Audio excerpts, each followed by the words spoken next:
guys, it is Dawn here, and today is my update. I told you I would tell you what the doctor said. So the orthopedic surgeon took a look at my x-rays and the same ones that I showed you guys. I will put some in this video as well. So here is the picture of a good shoulder. And here is a picture of my right shoulder. So you can see how this shoulder, you see how it sinks in right there? So then, you know, think of the x-ray, because your arm should just come right into your humerus bone right here, the shoulder part, and it should be smooth. But for me, it's not. It's got this weird little divot right in there. So you see that, my divot? And then here's this thing with my bruises and stuff, like my metal. Oh my gosh, it looks horrible. I want that metal out. That doesn't look right. Anyways, so my doctor looked at my x-rays and said it was really bad and I need a specialist. And so they weren't going to give me a specialist till June, but I threw a fit, so they are going to give me a specialist on Monday. Well, I'm going to meet, so I get to meet my specialist for the first time on Monday, and it's going to be far. It's a far drive. It's in Chino Hills, or Chino or something. It's not a bad drive for anybody else, for a normal person, but for a person that is not supposed to drive, like me, it is a big deal. Okay, let's do our trick. Let's see if this works. So take a look at my eyes. You see how my right eye is being a lazy eye? Okay, now it's being normal. And look at, do you see it? It's like, it's tracking and everything. It's acting like a normal eye. Now, if I can get my brain straight, I can make it so that I am still looking out of my right eye, and then I can switch to my left eye right now. See, my right eye is all weird now.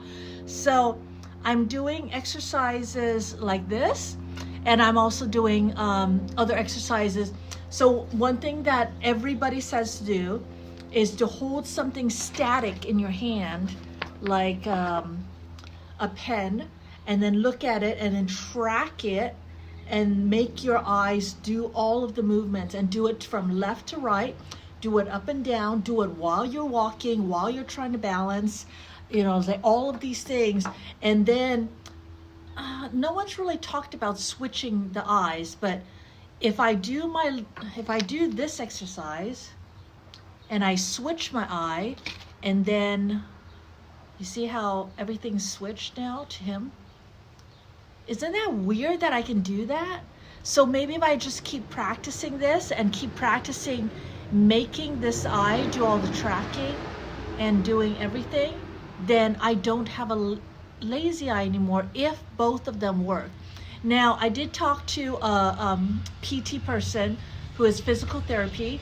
He does physical therapy for a bunch of people. And he says that, one, it does work to do the exercises. But another thing is maybe my brain is having too much to do, and that's why it can only focus on one eye at a time. It can only power one eye at a time.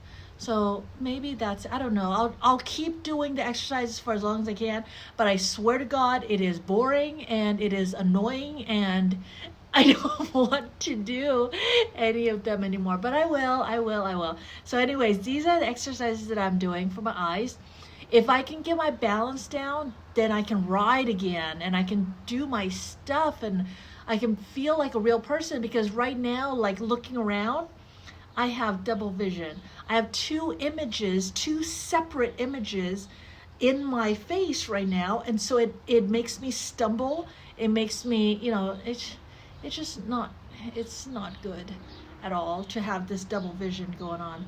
But maybe it's gonna be okay. Now, let's see. Can I do it over here? I was told that this eye doesn't track, so I was trying to make it track over to the left, but it doesn't it doesn't track as much as it should over to the left. I don't know. Is it doing it? I don't. I can look it back in the video and check. I am surprised by how many people are affected by my crash. Not only are the EUC community affected, because you know I'm all about EUCs, but other people that have had life-threatening diseases, or an accident or something happened to them where they hit their head and they had a brain bleed, or they had some kind of near-death experience. And I've been talking a lot to these people, and it's just so interesting. This whole near-death thing like opened up a whole new world to me that I didn't even know existed, but now I do. And it's a whole nother level. It's a whole nother level to this world than what we're used to. Jason today, Jason was just here to drop off his Master Pro over there, and then he also borrowed my one of my, oops, oh my gosh, he borrowed one of my Masters, and he dropped off his Master Pro for Roger to look at. But yeah, it's really interesting how there are so many people, how this is a different level. It almost makes me feel like, maybe there was a reason to my crash, which kind of makes me feel better, because I need to know that there is a reason for all of this. It's like, why am I going through all of this? But now I really do believe that. I think that this is a different level, and I'm just going to a different level, and I'm just checking it out, and I'll be fine, and I will recover from my elbow not moving to my shoulder being as broken as it is. So you saw that it broke off right at the neck. So yeah, that's going to be interesting what they're going to do to fix this. But I talked to the surgeon on Monday, so I asked him, I was like, what, you're not special? You're not a specialist? And he goes, not special enough. So that was funny. But yeah, so that is a journey. I'll accept it. So that is the journey that I am on now, is, you know, checking out this different level, and I will overcome like everything else. And yeah, they did have to knock me down a few pegs.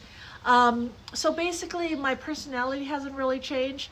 I am still the fun-loving, you know, person as always. I'm just a little more introspective, and I do give people more benefit than I did before. So before, I didn't want to be around people. I didn't like people. But now I'm like okay with people, and I actually defer to people, because I would prefer to listen to people rather than to listen to myself, especially when I don't have any self-preservation. So listening to other people, I find that other people tend to look out for me more. So, and yes, that goes with me not riding and stuff like that, which I can promise for a little tiny while, but not too long, because I'm still me. You can't expect me to totally change, right?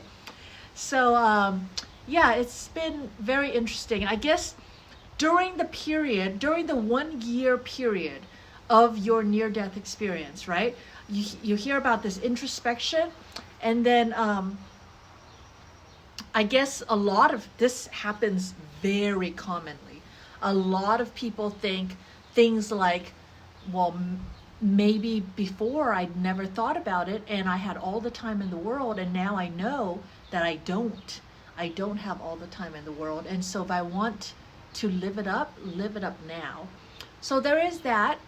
I didn't have that thought. Someone else, Jason, had that thought. But there's that. There is the experience of life. There is experience of love. There's, I don't know, there's a lot more that this world can offer. So anyways, big thanks to everyone that has helped me out. And for this video, I will put the GoFundMe in the description. So look at in the description below, and you will find the link to my GoFundMe account to support me the best any way you can. $5, you know, whatever, anything would be great, because yeah, I'm not able to work and I won't be able to work for a long time, but I was gonna say I should be able to ride, but I know that there are people out there like Roger who think that I should be able to ride, but I don't know if that will be true or not. So yeah, I'm not sure. But anyways, thank you so much for joining me, and I will talk to you guys later. Bye bye.